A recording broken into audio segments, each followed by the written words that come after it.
มานี่หลังจากนั้นพอโซ่จักเดือนน้องเดือนอะไรเนี่ย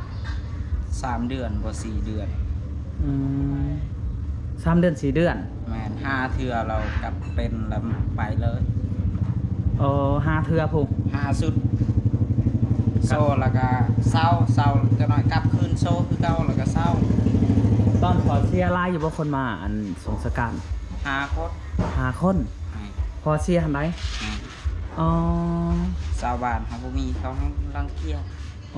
เขาบ่ได้มาตายไปเขาไปดึงทิมคือหมูคือไม้ดิเขาบ่ได้ซ่อนจูดบ่หรือพังจูด5 คนเท่านั้นเนาะแม่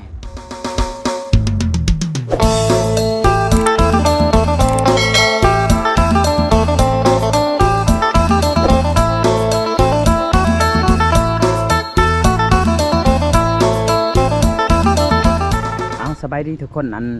สบายดีบ่พรเจ้าสบายดีสบายดีบ่ละอันคือเฮายังทันได้ไปเนาะสิพาน้องไปกินเพอก่อนเนาะเพราะว่าเที่ยงเลยทุกคนเนาะเพราะว่าเครื่องคล้องนี่ก็ครบหมดแล้วเนาะบ่พรเนาะครบคักปันยังเหลืออันเดียวเสียมเพราะว่าเฮาสิขุดลุ่มอันมื้อแรกเนาะทุกคนเฮาสิขุดลุ่มอันพังต้นไม้ก็ว่าแม่นต้นไม้เลยที่รักมันหั่นเด้รักเตี้ยงว่าง่ายรักเตี้ยงรักบนอยู่ไปเพื่อบ่ศึกษาเสียเวลาไปยันเพิ่นทิวเนาะทุกคนเนาะกินห่านเก่าคือเก่าเพิ่นว่ามื้อนี้ปุ้งแซ่บๆเด้อมื้อนี้สิฮู้อยู่บ่วิธีปุ้งมื้อนี้โดยเพิ่นว่าน่าจะฮู้ทุกคนเนาะเบิ่งรถแน่เด้อบ่คิดบ่ฝันว่าสิมาบ่นี้เป็นครั้ง2 มื้อเดือนติดโอ้บ่คิดเลยบ่พรแม่นคิดว่าสิบ่ได้มาเนาะแม่นโอ้โดยจาก2 มื้อเดือนติดแม่นสุดท้ายก็สิได้กินเพอหามเก่าเนาะเพอมื้อนี้มีลาบบ่จักบ่หยังโอ้วันยังมื้อนี้ส่วนหลายมันมีลาบวันเสาร์เนาะวัน14มื้อนี้วันยังมื้อนี้บ่ได้เบิ่งบ่จักวันเช้าได้มื้อนี้เมื่อวานนี่วันศุกร์เมื่อวานนี่แม่นบ่มื้อนี้น่าจะเป็นวันเช้ามื้อนี้เช้าบ่โดยน่าจะเป็นวันเช้าคนเนาะเนาะอ่านคนชื่อวานโดยแม่นแหละนี่อยากได้อยู่บ่อยากได้เลยพอเลยเนาะพอแล้วเพิ่นว่าได้เลยเนาะแม่นเสื้อผ้าก็ค่อนข้างจะแพงเนาะบ่ยาโดย200,000 300,000 200,000 300,000ให้เกรด A เนี่ยโอ้ยให้ตัวละพันเพิ่นเลยเสื้อก็เป็นเสื้อทั่วไปโดยเอาพอเลยเนาะพี่น้องบ่มันสิเจออยู่ว่าเนาะลูกค้าเนาะสบายดีเอื้อยมีบ่อันสินมื้อนี้มีอยู่สิบ่ได้เอาเพียพอได้ล่ะบ่ได้เอาเพียวันยังมื้อนี้วันเสาร์บ่แม่นบ่ได้เอาเพียได้ล่ะใส่เพียได้เนาะเอาว่าอย่างอันมาใส่เพิ่นลาบบ่ใส่เพียก็ได้บ่ก็บ่อยากแซ่บก็ได้เนาะจำบ่ล่ะวันจะกินเพลเลยเนาะเมื่อวานกินเพลอะไรคือวันแล้วเข่าเนาะเขาไม่บ่ได้เนี่ยมีเขาเหนียวบ่แต่ปกติอันทั้งเรื่อยเพิ่นแค่เฮ็ดลาบอยู่แล้วว่าเบิ่งด้วยล่ะมีบ่เพียอยู่ดิมีอยู่หาบ่ได้เพราะว่าวันเอาชุกๆนั่นแหละรับชุกเนาะเพราะว่าวันนี่ก็กินละเผลอเนาะโดยแต่ต้องกินข้าวน้ำแล้วอยากให้น้องกินนั่นคงกินดีๆลองเบิ่งเนาะแม่นซื้อเสื้อใหม่เลยเนาะแม่นซื้อเสื้อใหม่ตามความพันของเพิ่นที่อยากได้แต่ว่าซื้อบ่ได้นะเพิ่นว่า5ขี้ซี่มันก็บ่ได้พอเมื่อคืนนี่ไอ้อีลิลอเอ้ยก็คอยนี่แหละเอาย่าน้ำเพิ่นเมื่อวานนี่แม่นบ่เพิ่นเมื่อวานนี่ฮะเฮาก็จือไปจากไหนได้ยาดีเจ็บคอแม่นเพราะว่าคอยกระซื้อที่เขาเจ็บกับอันนั้นยาดีไอกินกองอ้าวไปดอกจะโม่เลยเนี่ยยอดเลยเอานั่งคุณน้องนั่งนี่ก็ได้โอ้ก็ได้มื้อนี้สิถ้าน้องกินหลับนอนเพียลองเบิ่งเนาะเพราะว่าทั้งน้องเพิ่นกับบ่ได้ซื้อกินแทบจะบ่ได้กินตั้งแต่พ่อแม่เสียอยากเห็นบ่เดี๋ยวมาสู่เลยอาจจะไปท่าสัจจะเราจะไปตามมั้ง ว่าง่ายๆว่าจักสิไปหาซื้อไม่ใช่เนาะ แม่น มันบ่มีเงินเนาะอยู่แต่กับปลากับ นี่ นก ก็พอแห้งอีกอย่างเพื่อสิหอมมา โอ้ มันจะกิโลเนาะ โดย กินก็ออกคืนนี่ จักสิว่าไปได้เนาะอันนี้เพิ่นได้ยังเพิ่นหลายคนคันเป็นบ่าวสัญญาหรือว่าคนอื่นจักกะบางคนเขาเจ้าคิดสั่นพวกเขาใต้ได้บ่ก่อน โอ้บ่จะคิดสั้นปานหันใส่กระตายแต่เพิ่น โอ้ ยังคิดยาวอยู่ว่าอนาคตเฮายังมีอีกต่อไป ยังมีอีกต่อไปเนาะ แม่น อืม แม่นคนอายุ 4-50 ปีแล้วยังว่าใครแน่อันนี้คนนะก็อายุ14 ปีสิไปตายทิ่มซื่อๆมันก็บ่สมควร บ่สมควรเนาะโดยทุกคนเลยจักสิว่าจะได้เนาะมื้อนี้ก็เครื่องคล้องก็ครบแล้วดีใจเนาะ โดย จักเปอร์เซ็นต์ดีใจเลยโซลาร์เซลล์ก็ได้เลย ดีใจสุดแหละ สุดเลยเนาะ แม่น จังได๋ก็ขอบใจผู้ใหญ่เพิ่นจาก USA เนาะ แม่น ที่คอยสนับสนุนน้องอาเบย แม่น ที่พ่อมีอยู่เล็กๆน้อยๆเนาะ แม่น แต่กี้ ที่ยัง เพิ่น ขัดคองยังบ่ได้ตัดผมมันตัดผมแล้วแห้งแล้ว โอ้แล้วเนาะ แม่น อยากตัดอยู่บ่ผม อยากตัด โอ้อยากตัดคนเลยแต่ว่าได้ตัดอยู่ดอกผมผมบ่ยากดอกเพราะว่าราคาตัดผมมันก็บ่แพงนะ บ่เกิน20,000 บ่เกิน20,000เนาะทุกคนเนาะแต่ว่าเฮาให้น้องเพิ่นมากินข้าวก่อนกินข้าวก่อนจังสิปรึกษากันใหม่เพราะว่าคันเฮาไปเฮ็ดกระท่อมนี่เฮาเฮ็ดคำลายกะยานมันบ่แล้ว บ่แล้ว คันว่าอันกินข้าวแล้วนี่ไปเฮ็ดกระท่อมก่อนให้กระท่อมแล้วจะมาตัดผมยานมันบ่มีหมุงนอนมาแรงคันสิไปนอนอันในเครือจ้างน้ำเจ้าหันมันก็แทบจะบ่ได้ นอน เนาะ ำ ทุก เอื้ ค อน นั่นก็ได้ โอ้ เฮาเว้าให้ได้นอนนำเพื่อนได้ บ่อยากอันนั้นบ่อยากรบกวนเพิ่นเพราะว่าทั้ง FC หลายๆก็บ่อยากให้รบกวนเอื้อยเพิ่นปานใดเนาะทุกคน แต่ว่าเฮาก็ ทำก็ซอยกันเฮ็ดนั่นแหละ2-3 คน 4 คนเฮาวันให้สิบ่แล้ว โอ้โดยมียางโซลาร์เซลล์มันก็มีเนาะ แม่เล็กตะปอกเล็กตะปูมีมันแล้วมันจะตัดไม้ปลูกหลักซื่อๆมันก็ไว แต่ว่าข้อน้ำเอื่อยเพิ่นเด้อ แม่น ก่อนเฮาเมื่อแล้วเฮาข้อว่าอยากอยู่ต้นม่วง แม่น อยู่ต้นม่วงแล้วและข้อใหม่น้ำเพิ่น แม่น จังหน่อยเพราะว่าตัดกุ๊กกุ้งเนาะกุ๊กกุ้งหน่อยเพิ่นสิได้ก็มีได้ บ่ได้เสียดายตัดโลด เพิ่น เดี๋ยวเฮาคอเอง ข้อเฮาก็ตัดใหม่เลียนล่ำไปได้ก็ประมาณว่าอันว่าง่ายทุกคนประมาณว่าลมคนนอนประมาณ3คนนี่แหละ3คน4คน เสาบ่ต้องสั่งมาก็ได้เสาเก่าเสาเก่าโตเพื่อนหาตัดเอา บ่เอา บ่เอาบ่ เพราะว่ามันเป็นร่าง แม่น มันเป็นร่างมันเป็นอันเลือดที่เศร้าขนาดทุกคนเนาะ แม่ มันหักเพิ่นอยากเอามา ตะ ปลูก กี้ คือเก่า ตะกี้เฮาก็เอาเสาเพื่อนห่างแบบนั้นเอามาปลูกมันก็บ่เป็นเฮือนบ่เป็นซางห่างคือเก่าแบบนั้นเนาะมาคลำ คลั่ม แม่ เขาก็เลยบ่อยากให้เป็นแล้วนั่นทุกคนเลยมีแต่ว่ามื้อแรงหันตกบ่ายแล้วเฮาเฮ็ดอย่างเดียวเนาะ โดย ช่วงนี้มันแดดทุกคนเลยมันแดดแห้งเรียรอ น้ำผมม่วงทางก็บ่ได้แดดปานใดเนาะ แมนเพราะว่าทั้งน้องเพิ่นนี่ลุงจ้อยก็ให้ไปอยู่นํเนาะ โดย ลุงจ้อยก็ให้เป็นลูกเป็นเต่าทุกคนแหละก็ทั้งน้องไสพ้นก็อยากให้ไปอยู่ โดย แต่ว่าทั้งในบ้านเพิ่นก็ห้องทำเอาแหล้วเนาะ โดย ก็มาอยู่บ้านเองดีกว่าเนาะ โดย ลุงจ้อยก็เที่ยวไปเที่ยวมาแม่นบ่ โดย ทั้งนั้นก็หักแพงคือเก่า คันกินฮอดก็ไปหา ถึงฮอดก็ไปหา โดย คันว่าเวลาเจ้าบ่มีหมู่บ่มีครูเว้านำ ไปดินน้ำลาว ไปลิดน้ำเหล้า แม่น แต่ว่าก่อนอื่นเฮาบ่อยากให้ไปใส่ทุกคนเพราะว่าเครื่องคล้องของหนองนี่มันก็หลายแหน่ แม่น เพราะว่าเฮาซื้อมานี่ก็ทั้งข้าวบ่พรบ่ลาซื้อมานี่มันก็หมดงบประมาณ3-4ล้านแหละ แม่น คันน้องไปนี่ยันเข้าหลักเอ้าเว้าง่ายๆเนาะมันบ่มีมุงไหวเนาะ แม่น ถ้าเป็นเฮือนเป็นซ่านเฮาเป็นรักแรงก็น่าจะดีอันนี้ไปหาหอยไว้ตามต้นใหม่มันเป็นไปบ่ได้ได้ เป็นไปบ่ได้ เขาบ่เห็นเจ้าของ แม่น เขาซื้อ ปัดส่งก็บ่แม่นโตราคาธรรมดาเนาะเพื่อสิมาซื้อมาได้ โดย ซ้ำชีวิตเฮานี่หาบ่ได้แล้วเฮาเอาตรงนี้ คิดว่า คิดว่าหาบ่ได้แล้ว ซ้ำชีวิตเจ้านี่ห้ามบ่ได้แล้วเนาะ แม่น โดย คันนอกจาก ใหญ่ขึ้นมาก็บ่จักจักกะหาใดอยู่ก็บ่จักนำอนาคตของเฮานะ โดย นำจิตใจของเฮาคือสิหาบ่ได้แล้ว หาบ่ได้แล้วเนาะ แม่น มีแต่ว่าไปสั่นและทุกคนเลย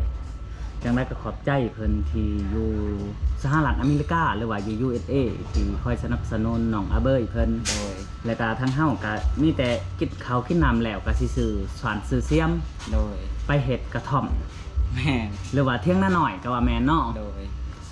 เอาพ่อได้อยู่ได้เศร้าก่อนนั่นแหละ โดย เพราะว่าเฮาสิเฮ็ดใหญ่เกินไปมันก็บ่ได้หั้นนะเฮาก็เอาสำงบประมาณก่อน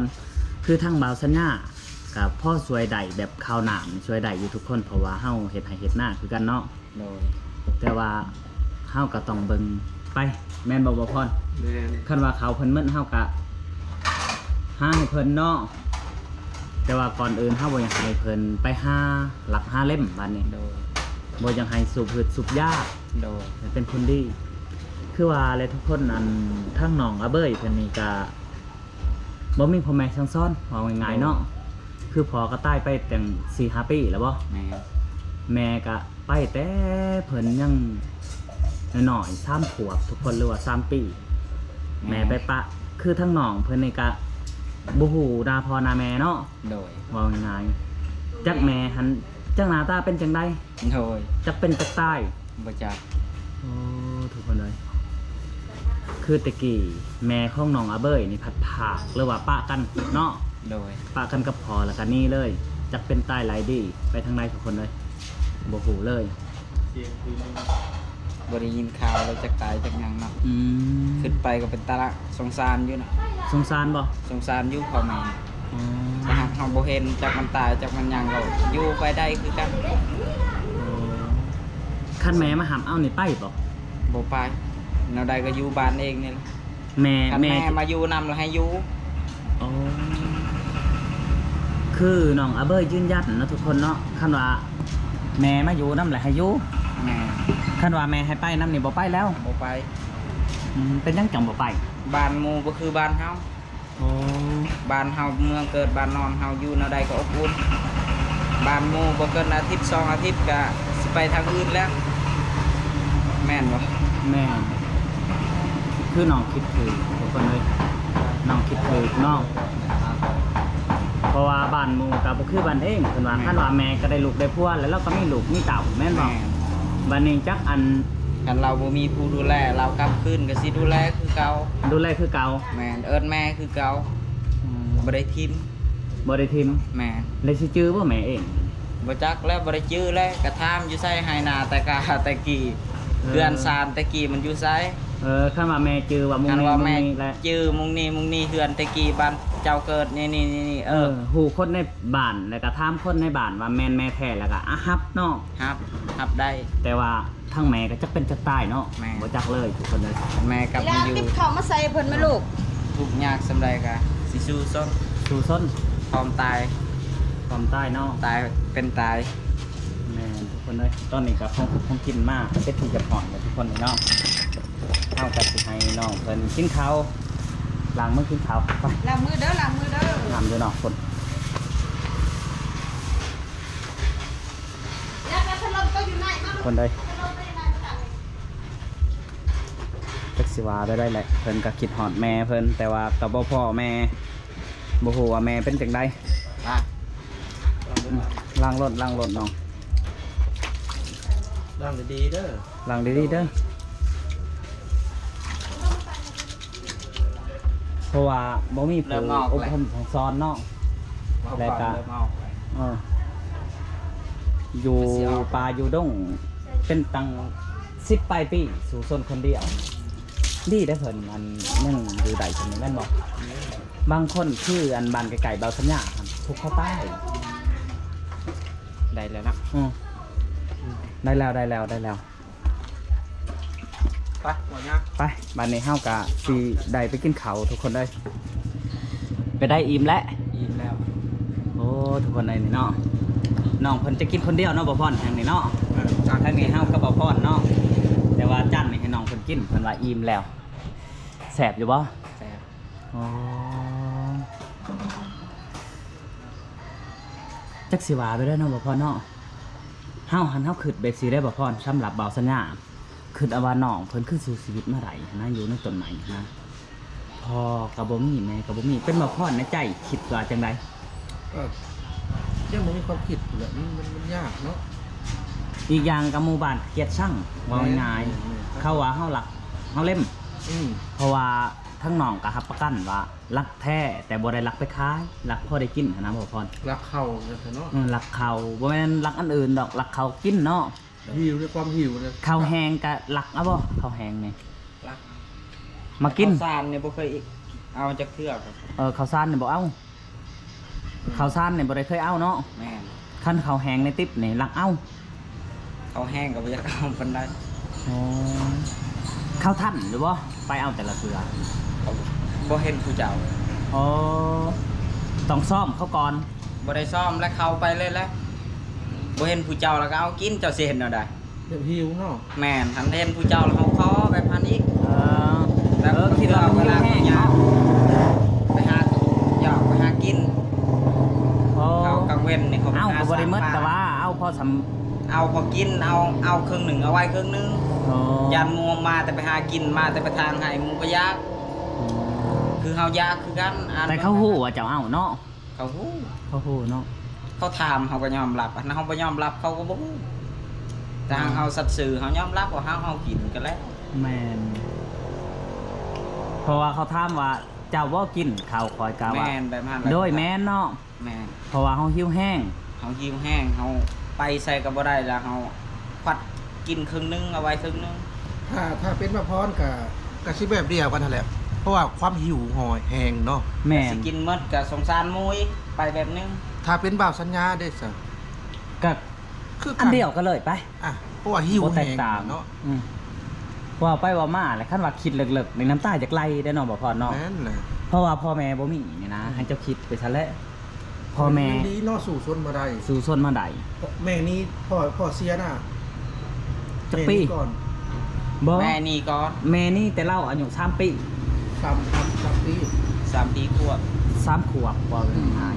ๆแล้วก็แม่ปะขึ้นกับพ่อแล้วก็นี่เลย ต้นนี้เลย อ๋อ พ่อก็เป็นคนเลี้ยงเล่า อ๋อ เลี้ยงแบบลุงโจ้ยเลี้ยงไส้พ่นนี่แหละ แล้วก็เราโซไปจากทะเลเดือนมีแต่คอยในแลหาเงินหาเขากิน อ๋อ ขึ้นกี่ซีนะดินจุดบาทหมด อ๋อ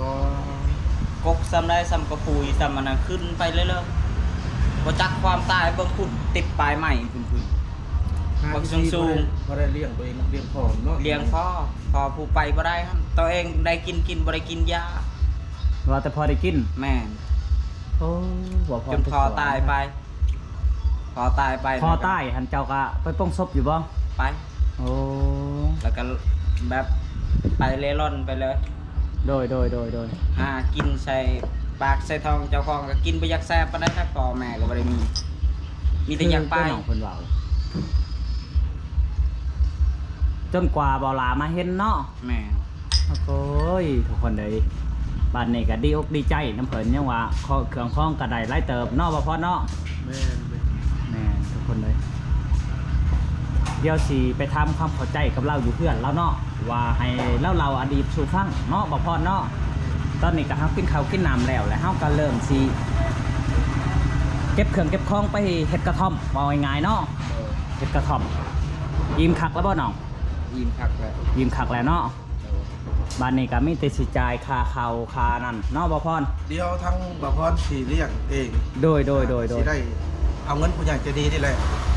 ซื้อให้ทุกคนกินนะ โดยหลังจากกินข้าวกินน้ำแล้วเฮาก็ให้เบาพรไปจ่ายเงินเนาะ โดย จ่ายเงินให้อันไม่ขาทุกคนเลยเพราะว่าเฮาก็สิได้ถามน้องเพราะว่าอันคือส่งเสือนี่น้องสิเอาเพิ่มไปบ่หรือเศร้าแหละ เศร้าแล้ว มันลายเลยเนาะ โดย อีกอย่างก็เฮายังบ่มีมุงไว้เนาะน้องเนาะ โดย คันคืออันเฮาเฮ็ดตูบแล้วแหละก็จะได้ให้น้องอยู่ในตูบได้ทุกคนเพราะว่าเฮาบ่อยากให้ไปเล่ร่อนหมุงอื่น โดย คันน้องไปก็ยันเครื่องคล้องน้องหายอีกอย่างกับมูลค่าที่ซื้อไปก็หลายก็คือบ่หลายทุกคนสำหรับคนที่บ่มีคือเฮาก็ว่าหลายคนที่มีก็เขาว่าบ่หลายประมาณว่า 3-4 ล้านหมดไปก็เนาะ แม่น เพราะว่าข้าวสารอาหารแห้งหม้อแฮกแต่กระโปะ ของน้องถ้าว่าน้องนี่จะเคลื่อนไปนี่ก็มันบ่มีผู้เบิ่งเลยเนาะ แม่น คันมาเครื่องของไฮนี่ก็คือจบแม่น จ เนาะ บเลย คันว่าให้น้องไฮเองนี่คือสิบ่ได้อะไรแบบนี้ แม่น อ๋อทุกคนเลย อันคือไปเบิ่นต้นขี้ซี่หันต้นใหญ่บ่ ไงและสำกับคุยเล็ก ซ้ำกับผู้เล็กกับผู้ย่างนี่ แม่น อ๋อขึ้นต้นหนึงนี่ได้ไล่ไปได้ขี้ซี่ค่ะ บ่เกินโล โล แม่น ได้มือหนึงจักโล มือหนึงน่ะตอนพอเขายังโซหันเฮาหายดีเราก็ได้อยู่มือหนึง4-5 โล 4-5 โลแล้วไปซื้อยาบ่ขายมาเลย ซื้อยาซื้อข้าวแบงซื้อละเด็กละน้อยก็หมด หมดคือว่าพอโซ่นี่ปะไว้ให้อยู่ในเฮือนคนเดียวเลย แม่นตัก เนาะ เอาไว้แต่น้ำ อ๋อ ตักเมื่อตอนแรงแล้วตักหรือว่าตอนเช้าตักเอาไว้น้ำนึ่งเอาไว้เขาปะเอาไว้นำไก่บนนอนแล้วก็ไป มีแต่บอกพอว่าเฮาสิไปหาขี้ซี่เด้อ มีแต่บอกพ่อไปหากิซี่สีหาเงินซื้อยาให้เจ้า เจ้านอนทาอยู่นี่เด้ออย่าไปใส่เด้อเหรอซ้ำครับ ทุกคนเลยความในใจของน้องเนาะทุกคนมานี่หลังจากนั้นพอโซ่จักเดือนน้อง เดือนอะไรเนี่ย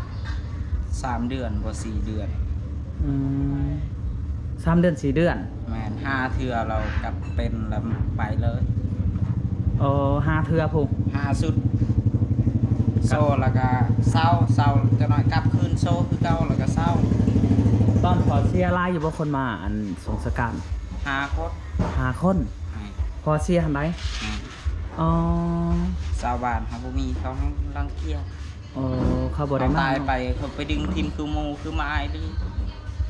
เขาไปได้ส้น อ๋อจูดบ่หรือพัง จู จูด5 คนเท่านั้นเนาะ แม่ เจ้าบ่ได้ให้บ่ ให้หันแหล้วพอตายไผสิมหด แม่นหั่นละแต่ว่าเพิ่นนี่เฮาเบิ่งนี่เป็นคนเข้มแข็งนี่แหละทุกคนเอ้ยคือบ่าวสัญญานี่โอ้ยน้ำตาพุกแล้วจักสิว่าจังได๋ใจนะทุกคนเลยคนเฮาคือสิได้พอก็มันบ่แม่นง่ายๆเนาะคือตอนนี้พอก็บ่มีแม่ก็บ่มีจังหายไปใส่แหละมันก็เหงาเนาะ เงาหั่นแหละกินอิ่มก็คือสิว่าบ่ได้อิ่มนะกินก็บ่อยากแซ่บ ในเมืองมันบ่มีไผ แม่อยู่คนเดียวละโลเล่ๆคือกับพี่บา คือกับพี่บ่า แม่ แต่บ่ได้บ่า แต่บ่ได้บ้า เปรียบง่ายๆว่าคือน้องนี่ในใจของน้องนี่ตายไปครึ่งหนึงแล้วเนาะ แม่คันบ่มีผู้ช่วยหันก็เล่ร่อนไปประมาณละทางป่าทางดงอยู่ดง มีดินบ่หรือว่าบ่ ดินไม้เอาไว้แล้ว อ๋อ ทางเอาเองเมื่อยทางซอยหมูเลยคือว่าน้อยหนึงก็ของเองทางเอาเองอีก อ๋อคันชาวบ้าน คันชาวบ้านไม้เอาก็คือจบเนาะ ทางเอาไว้แล้วไม้เอาก็ไม้แล้ว อื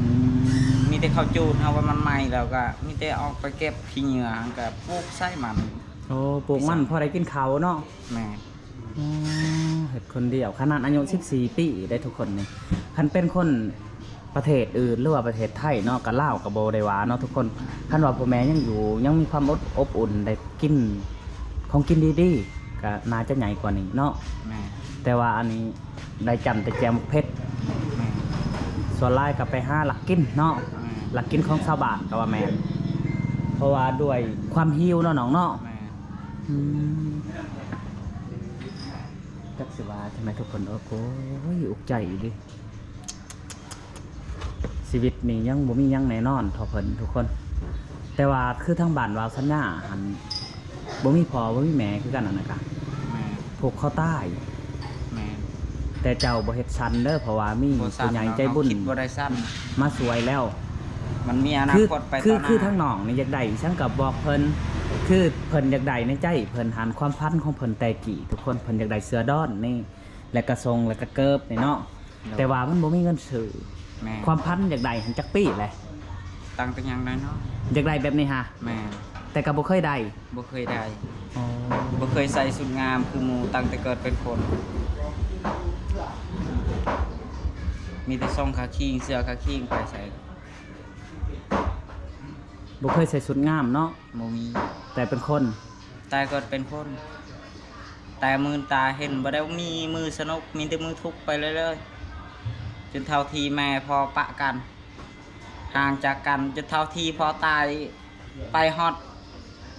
ปัจจุบันนี้ก็ยังว่าทุกข์คือเก่าจนเขาได้ช่วยในจังหวะใครๆนะถ้าเขาบ่ช่วยก็ทุกข์ไปตลอดไปแล้วจนเท่าตายไปอีกสิบ่มีหวังบ่หวังว่ามือรวยนะ แม่น แต่คนทุกข์มันทั้งมีมือใดมือบ่ได้ คิดว่า คิดในใจว่าทุกข์มันต้องพ้นจากทุกข์ แมน บัดแล้วมันหักสิได้ดีอยู่ มีลมต้องไม่ลุกเนาะ แม่นบ่มีลูกเพิ่นก็ตาย แมนทุกคนเอ้ยน้องเป็นว่าถูกหมืดทุกสิ่งทุกอย่างเลย มีจนต้องมีรวยมีรวยต้องมีจน แมน บัดแล้วเขาผู้รวยดูทุกข์เฮาเขาฮักสิเฮ็ดหน้าอยู่เนาะ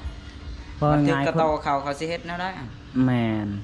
พอง่ายคือรวยไปแหละกับไพ่ไม้เพื่อนเปรียบหวานเนาะ แม่น พอจบไปอีกเนาะ แม่น โอ้ทุกคนเลย เวลาน้ำขึ้นปลากินมุด เวลาน้ำลงมุดอีกกินปลาแบบนั้น โอ้น้องเพิ่นว่าเป็นเวลาน้ำขึ้นไม่ได้เกาะ เวลาน้ำขึ้นกับปลากินมุด ปลากินหมด ปลาน้ำนี่มันกินมุด น้ำท่วมได้ซะ เออ พอเวลาน้ำบกกับมุดอีกแล้วจึกปลาฮะปลาตาย แบบนั้นคือการคนรวยคนจนคนรวยอย่าหัวคนจนเขาทุกข์อย่าเผาให้ได้อย่าเผาหัวเขาแบบนั้นคิดเอาไว้ในใจแต่สำคัญก่อนจังสิบ่คิดสั้นๆหั่นนะ อ๋อ ยังคิดยาวซะมั้ง โดยคือคำที่น้องเว้ามากกระถือเหมือนได้ทุกคนเลยนี่แหละคือเบาสัญญาอยากเว้าสู่ฟังขั้นถูกในเพิ่นบ่ปานนี้ได้ แม่น นี่เขาจังเว้าว่าเจ้านี่เป็นพี่น้องลุงป่าเขาก็ว่าล้านเด้เจ้านี่ แม่น เจ้ามีเลยเด้ คันใดไผก็ล้าน อืม คำบ่ได้ไผก็บ่แม่น แม่นตะกี้นี่ลูกไผล้านไผก็ไผบ่จักเขา บ่ ว่า จักคันเฮ็ดมันลักราคาทิ่มโลดเขาว่าบัดเฮาได้ดีมาแล้วโอ้ล้านเฮาแบบนั้นน่าใจคนจิตใจคนผู้มือเนี่ยบ่มีไผดีจักคนหมดนำประเทศอันนี้อย่างดีก็บ่เกิน100คนไป เจ้าคิดในใจเนาะ แม่น อ๋อ ผู้ที่ดีกับเฮาได้ผู้ที่ดีก็นำชาวบ้านเฮาบ่จักแล้วน่ะผู้ที่ดีได้กับเฮาบ่เกิน100 200ไป คือเพิ่นว่าเมื่อในประเทศเนี่ยทุกคนที่ดีสำหรับโตวเพิ่น แม่ ก็ประมาณว่า100คัน แม่ มันสิได้เพิ่นว่าแต่ว่าดีน้ำชาวบ้านน่ะเฮาบ่ฮู้เนาะ บ่จักแล้วน่ะผู้ที่ว่าอยากช่วยเฮาอยากให้เฮาได้ก็เขาก็ดีใจบ่เกิน100คนไป โดย นอกจากหันเอาย่านแต่เฮาได้ลื่นก็จักตายแล้ว นอกจากคนหันนะ ถึกมัดจะเว้า อ้าว แม่น คันอยากเว้าก็ฮู้หมดแต่หากบ่อยากเว้าซื่อๆกันใจเอาไว้ จักสิว่าจังได๋เพิ่นเลยก็ถืออยู่ได้เพิ่นเว้าเรามานี่คนอื่นยันเฮามีก็พอแห้งเนาะ แหม่ แต่ว่าอัน คนบางคนหั่นคนผู้ดีหั่นอยากให้เฮามีสิตายแต่หากบ่มีไปสั่งสิช่วยเฮาคันผู้มีหั่นถึกผู้ใจดีเขาก็ช่วยได้ เล็กๆน้อยๆเขาก็ให้ บางคนหั่นเขามีเขาให้ทมน้ำลายใส่ทุยๆมันเขาสิไปให้เจ้าเด้อเขาบ่ให้บางคน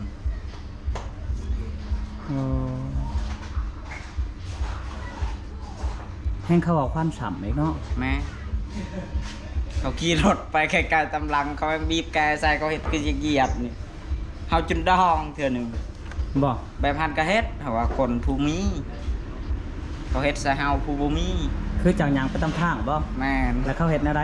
เขาแล่นใส่ไกลๆเฮาแล้วเขาบีบแกคือจะเหยียบเฮาเลย อืม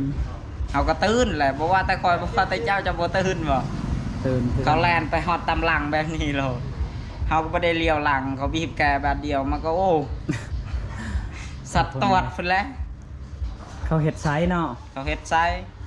ยา บาง ตอน คน เขา ก็แลนฮอนเฮาให้เหยียบใส่อีกให้กี่พุ่นเต็มหน้าตาเฮาก็มี อืม บ่มีอะนะ แต่ก็เฮาก็ฮู้ไว้ในใจเนาะ กลัวไว้ในใจ เฮาก็บ่เว้าควันเขาเนาะ อืม แม่นทุกคนเลย เฮาเว้าควันเขาบ่แม่นเว้าบาปอยู่สมเฮาบ่มีนี่ย่างก็ย่างเฮาก็บ่ได้ขออภัยกินซำว่า อืม หันเข้าให้ก็สะทุกเขาคิดเห็นเฮา โดยทึกน้องเว้าทุกคนว่าจักสิว่านี่ได้เนาะคันคือผู้มีกับบีบเก้ใส่เพิ่นกันแลนขี่พุ่นควัดง่อยๆแล้วเนาะ แม่ คือไปหาค่ายขี้ซี่แต่ละเทือหันพอโซ่หันไปค่ายอยู่ใช้ขี้ซี่ อยู่บ้านซะแลที่แรกบางเทื่อก็บ้านไกลบ้านเฮาไปบ้านเฮือนดองอยู่หันก็มีบ้านเขาซื้อ โลเท่าไรเขาจะสูง โลนึง35 35แล้วไปซื้อยาอยู่ใช้ให้พอ เฮือนผู้บ้านโตอยู่นอกอีก อืมมีแต่บอกอาการพอให้เพิ่นพังตอนพอใต้หาคนไปหาคน แม่น โอ้ทุกคนเลยบ่ได้มียาคู่สูตรเลยเนาะ บ่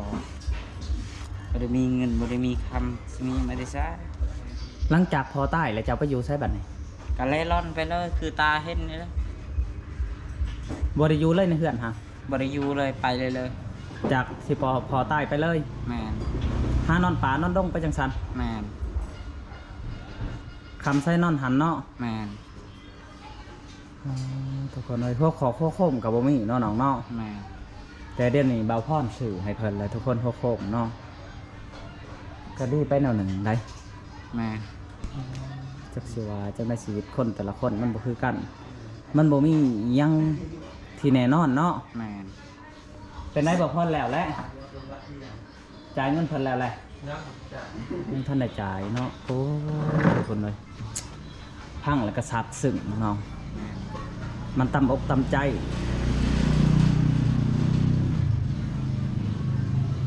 เมื่อยน้ำทุกคนเลยจักสิว่าจะได้เอาทุกคนบานในเฮากาหลังจากกินข้าวกินน้ำแล้วเฮาก็สิได้ไปเนาะบัดนี้เนาะ โดย โอ้อิ่มคักแล้วบ่ ยิ้มแล้ว อิ่มแล้ว โดย โอ้เอาทุกคนบัดนี้เฮาก็สิได้กลับก่อนเนาะสบายดีน้องสบายดีโอ้ทุกคนหลังจากกินข้าวกินน้ำแล้วว่าพ่อนก็สิไปจ่ายค่าเครื่องเนาะบ่พ่อนกาสิ ค่าลาบ คาลาบแมนคาลาบเป่าพิษห้ามกระ แต่ ซิ ว่าเพิ่นยังคิดไล่อยู่ โอ้ บอกเพิ่นไปแล้วเพิ่นยัง โดย